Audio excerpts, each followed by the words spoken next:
Hello, I'm Doug Atkinson here at Solutions Review, and I want to thank all of our keynote speakers, expert moderators, panelists, and solutions sponsors for participating in this year's Insight Jam Live. This has been a big year with the launch of the InsightJam.com community site and the amazing growth of the Insight Jam YouTube channel, which now has over 500,000 subscribers. Much of this success is tied directly to the video events, podcasts, and panel discussions we have been producing, and none of that would be possible without the thoughtful participation of the many IT professionals who are generously sharing their expert insights for this latest jam. We are building Insight Jam to be a place to celebrate enterprise technology with best practices, expert analysis, and solution showcases. And we want all of you to join us there to keep the jam going into the new year and beyond. If you haven't joined Insight Jam, please do. And if you already have, take a moment to invite some of your colleagues. And again, thank you all for being here and enjoy this event. Solutions Review presents the Insight Jam Expert Keynote. I'm Mike Pedrick. I'm a VP of Cybersecurity Consulting with Newspire, a managed security services provider and consulting organization. We are based in the Detroit metro area, but I'm in the Denver area. We are a remote workforce primarily, great group of folks. So I'm here today to plead my case for why I think we're still doing privacy legislation wrong in the United States. So I'll start that case now. I'm going to talk through a couple of things, starting with the anticlimactic tale of Mike Rowe. I'll walk through a little bit about GDPR and just briefly touch on United States privacy laws, state of privacy laws in the U.S., I would say. A story about GM and their smart driver debacle. And then my journey with trying to submit a DSR to LexisNexis and why that felt like a big waste of time. All right, to get started here, the tale of Mike Rowe. In 2004, a 17-year-old by the name of Mike Rowe, not to be confused with Mike Rowe of Discovery Channel fame, he registered the domain name MikeRoweSoft.com. There's really no question that he knew what he was doing. He knew about the association with the trademark Microsoft.com. But this is a 17-year-old kid. Well, so Microsoft reached out and said, you can't do this. This is trademark infringement. We're perfectly happy to give you the $10 that you paid for the domain registration, but it's going to have to come down. And so Mike Rowe, great sense for business in his head. He said, nah, I'm thinking $10,000. And Microsoft countered with, we're thinking a cease and desist letter. And so this opened up a larger conversation. Note, again, this is 20 years ago. This isn't 2024. This is 2004. This opened up a larger conundrum around who owns a name. Again, this young man, his name is Mike Rowe. It is his name. It's on his birth certificate. But Microsoft felt like this was trademark infringement.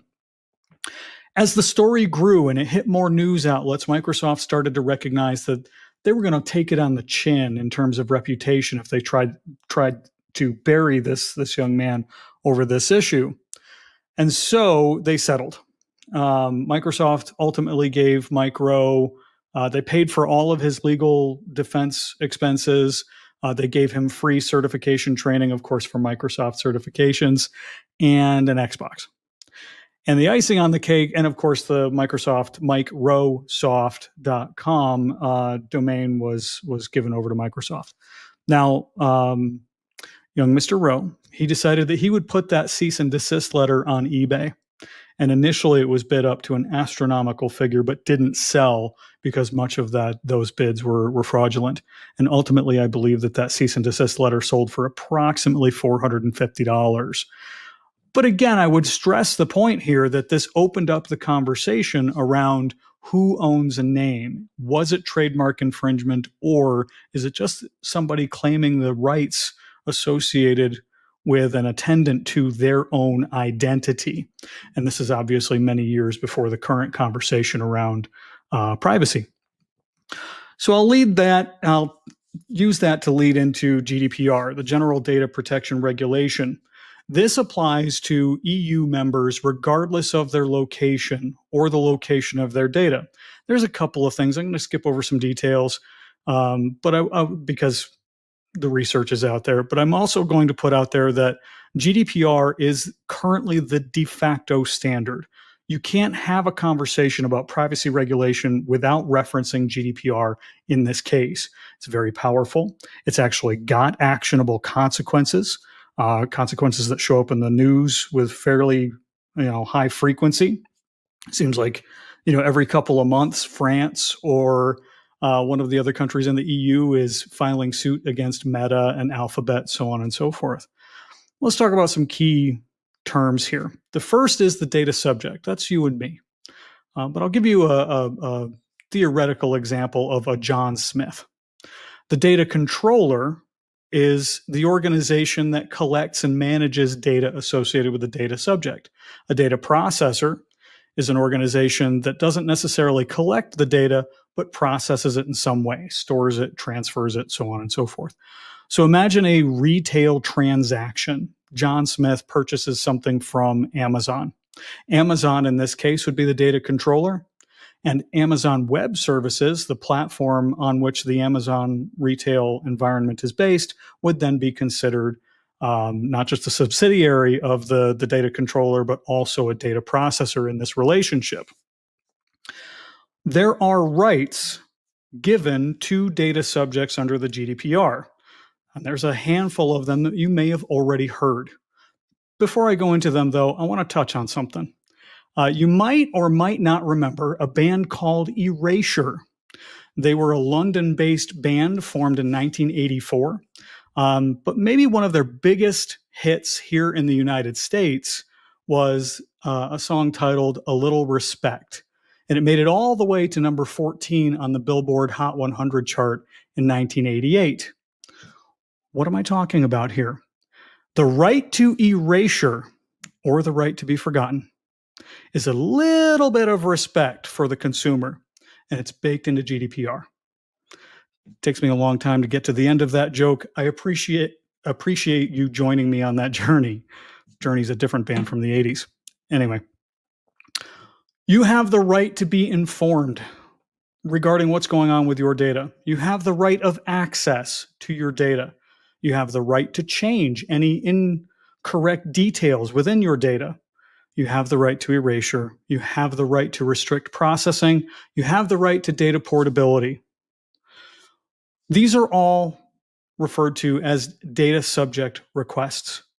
And if you make those requests in a lawful manner through the processes made available, the organizations, the data processors, the data controllers, they are duty bound to abide by those requirements, those requests rather. A processor can ask for your ID. This is a core component of the regulation. A processor can ask for your identification, but they can't to facilitate processing these requests, but they're not permitted to charge a fee. Okay? There are also carve-outs. There's certain aspects of your data stack that they can refuse to delete or rectify, etc., based on a number of other restrictions. A small example would be if data is being held for legal reasons. If there's an ongoing legal proceeding that information is locked up within, well, it won't be deleted. Let that marinate for just a moment. Think about all the situations where that might be the case while I move on to the next thing. In the United States, we now have 22 states that have passed and will have or will soon enact privacy legislation that is modeled after GDPR. They use GDPR as the model, and that's what their laws are structured based on. California was the first. CCPA went into effect, almost immediately after GDPR took effect.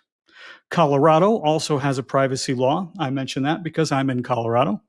Colorado also, though, has gone a step further, and they've started to enact legislation around the use of neural data. That neural data is considered PII and biometric data as well. And so they're sort of pioneering those two aspects of personal data. GM got into a bit of trouble over the last couple of years when it came to light that they were collecting information, contact information, telemetry data, so on and so forth, using their OnStar service. OnStar has been a service incorporated into General Motors vehicles since 1995. So it's been a long time that service has been in place. And theoretically, the case to be made for OnStar is that it provides value to the consumer. If you get into a car accident, OnStar can call emergency services. If you get locked out of your car, OnStar can unlock your car for you. If your car is stolen, OnStar can track the location of your car and give that information directly to law enforcement to try to get you your car back. So this is a value add from the General Motors perspective to its consumers. And realistically speaking, a lot of consumers have gotten value from that service. However, recently it came to light that General Motors was taking the information made available using the various sensors and systems within vehicles and selling that information on to data brokers, including Verisk, LexisNexis, etc. This information came to light when, amongst other mechanisms by which this reached the news, a gentleman in the state of Florida went to renew his driver's insurance and was denied. And the excuse given by the insurance provider was that he was just a bad driver. Now, theoretically, that's a reasonable reason not to renew somebody's insurance premium. But how do they know? Well, it turns out the data that was being collected by the car transferred back to General Motors, sold to LexisNexis, and then sold on again to insurance providers. And realistically, all insurance providers are collecting that information. Now, the person in question, the gentleman in question who was denied insurance based on the information from his car, started to ask himself, what's going on here? I didn't authorize this information from my vehicle to be sold on. What's going on? General Motors had a program called Smart Driver. This is a thing that consumers could opt into. They could sign up for, where this data would be used, for various purposes. This gentleman swears he didn't sign any agreements to put that information out there into the larger ecosystem. As it turns out, he was right. There was a scandal, not around sale of the telemetry and contact information from OnStar. It was that sales staff at the retail level were being incentivized to sign people up for the Smart Driver service, sometimes without their consent. And that's where the line was crossed. I'll tell you a brief story if I can. In 2012, I had a Mini Cooper. They're great fun, horribly unreliable, but great fun vehicles. In the middle of winter here in Colorado, potholes open up that can swallow cars whole, especially if they're small enough, like a Mini. And as I was merging from one highway onto another, I happened to hit one of these potholes and I blew a tire. And of course, a Mini is very small. They have very low profile tires and they do not have spare tires. And so I clicked a little button and called roadside assistance as provided by Mini. And a delightful woman came on and said, what's going on? I said, I've got a blown tire. There's a blizzard going on right now. I need a tow. I need a tow to get home, and I'll take care of the tire, myself when I'm not in the middle of a blizzard. And she said, that's great. We'll send out a tow truck immediately. And so I'm feeling good about this particular thing. Again, 2012, I'll put that out there. And so as she's getting ready to close out the call, I said, hey, do you want to know where I am? And she said, don't worry about it. We have you on GPS. And in that moment, I thought,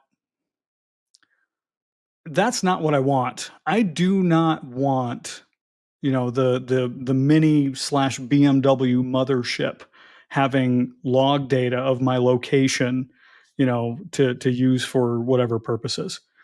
And again, 2012, we've had several advancements in the years since then. So something to think about. All right, let's revisit the GM debacle, and specifically LexisNexis. Now, LexisNexis is a data broker that was formed in 1970. They provide legal and risk services. They have 10,000 plus employees. They are a big part of this particular industry. They collect personal data and they share and sell personal data. They're one of the largest aggregators in this particular space.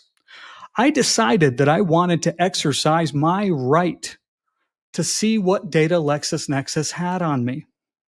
So I went through their privacy policy and I went to the section that said, these are your rights and these are how to exercise your rights. And I clicked a very helpful link that said, I would like you to delete my information. A little bit of time went by. I didn't know what had happened. There's no screen that pops up and says, we're done. We've deleted your information. I received a letter in the mail. Now I say letter, but it was actually a pretty good stack of papers. In that stack was an explanation of my rights, which I already know, and information about LexisNexis, which I don't necessarily care about. 2 blank pieces of paper, not sure why. And then finally something that I can use. A link, an expiring one-time use link to a URL where I can go to see the documentation regarding what LexisNexis has on me. It was even, on paper, helpfully blue and underlined as though it was a hyperlink that I could click. But it's paper. So I went to my computer and I typed in the URL and it presented me with 2 PDFs. And when I clicked on the PDF, the first PDF, it prompted me for a password. And I thought, I don't know what the password is. I have no idea what the password is. And I started looking around and I realized that amongst that stack of paperwork in the envelope was a one-time password. So I entered the password and I looked at the PDFs. Now, this is the point at which I will say, just to cut to the chase, anything that you can think of that can be collected upon regarding your identity, everywhere you've worked, all the accounts, all the credit accounts you've ever opened, all of the physical addresses you've lived at, that was all in that report. But I was kind of expecting that.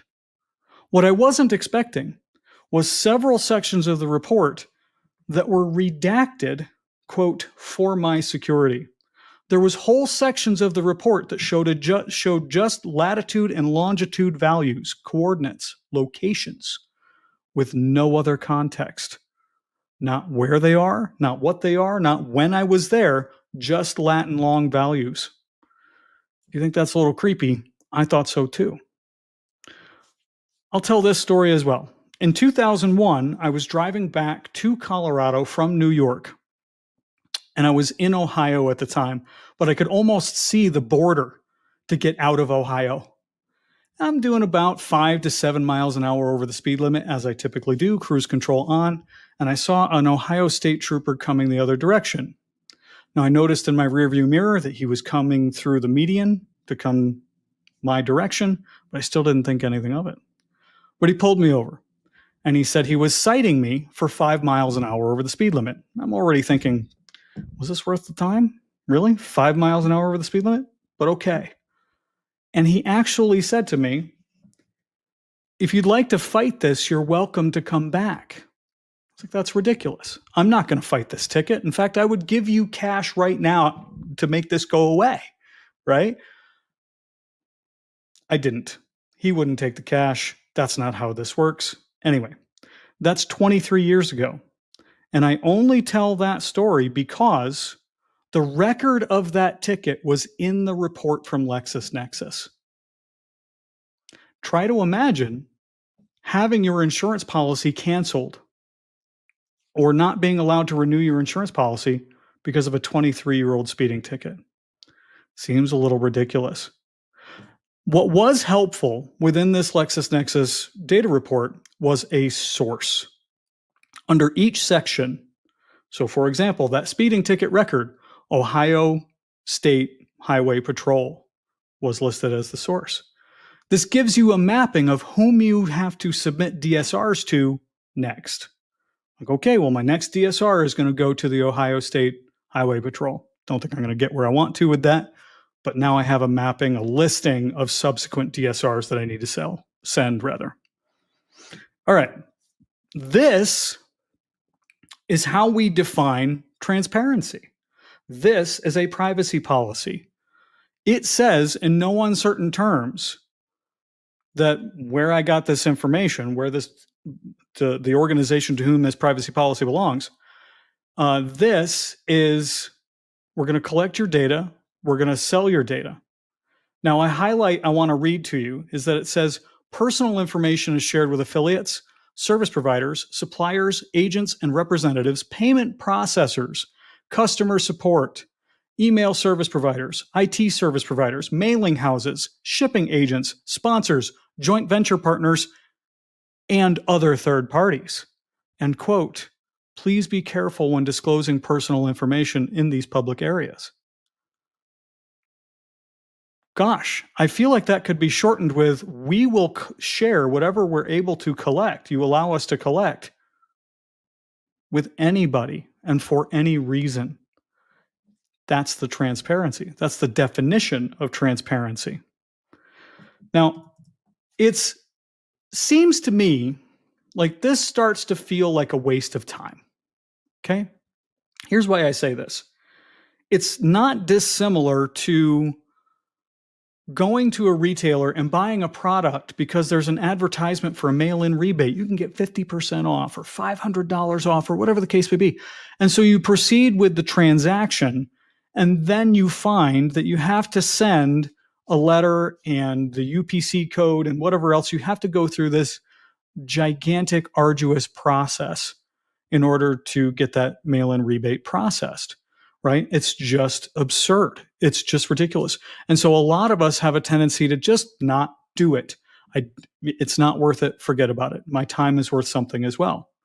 In fact, it's said that there's something like $500,000 worth of mail-in rebates that go unclaimed every single year. It's a pretty big number. Regardless of anything else, you can imagine that those organizations, those retailers that put those mail-in rebates out there, they know that.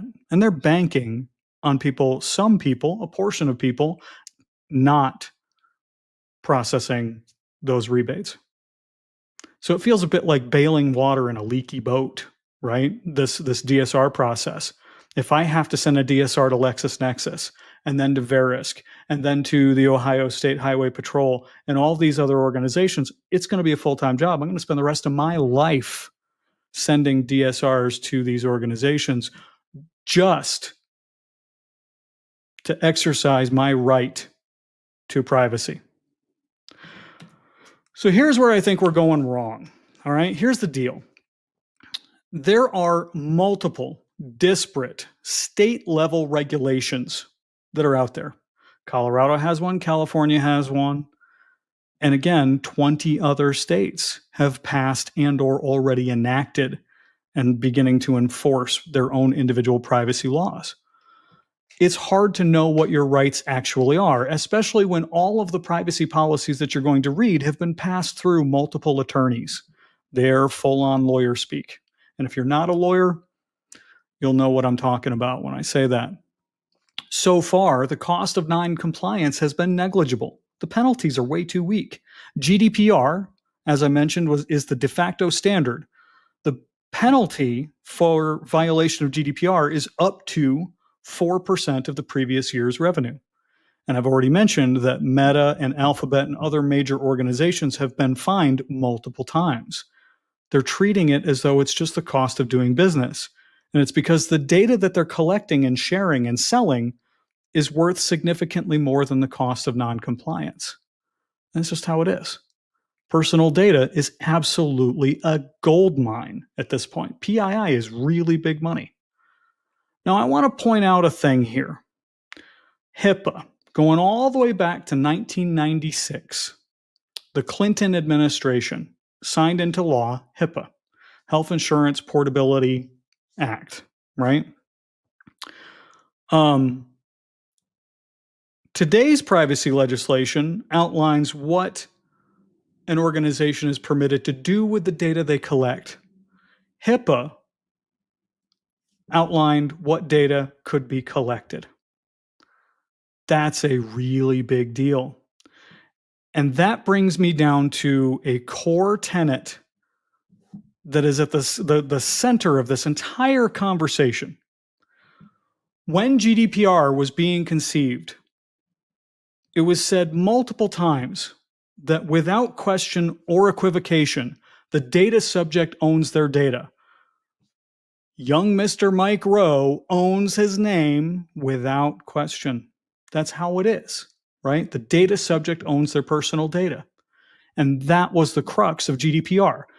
All around that one central idea came the right to access, the right to deletion, the right to all the rights bestowed upon members of the European Union. Here in the US, we don't even ask that question. It is not a part of state level legislation. It is certainly not a conversation at the national level because we don't want to grapple with the idea of what it does to commerce when we declare that data, personal data, is owned by the data subject. It's just not a thing. And that leads me to a call to action. I would say, I'm going to lean into an old cliche, right? Act locally, think globally. Do not give away your information unless you know what's going to happen with it. For example, if I go to a retailer and I buy something, when I get to the register, if they ask me for my email address, my answer is no. My stance, in broad terms, is that you may have my money or you may have my personal data, but you will not have both. Not with my consent, anyway. Understand the power of that consent. A little bit of effort goes a really long way in this particular space. You need to protect your personal data because no one else will. There's other methodologies for protecting your data. None of them are perfect. There is no perfect solution here. Privacy echoes information security in this particular space. There's no perfect answer. There's no utopian, I'm now private, but it's a hygiene, it's a posture, it's a way of living your life. I want to dispel the notion really quick that there's absolutely nothing we can do. Privacy is dead. Privacy is only dead if you allow it to be. So do your homework, do your research, and act to protect your data yourself. For video highlights, replays, and more, visit InsightJam.com.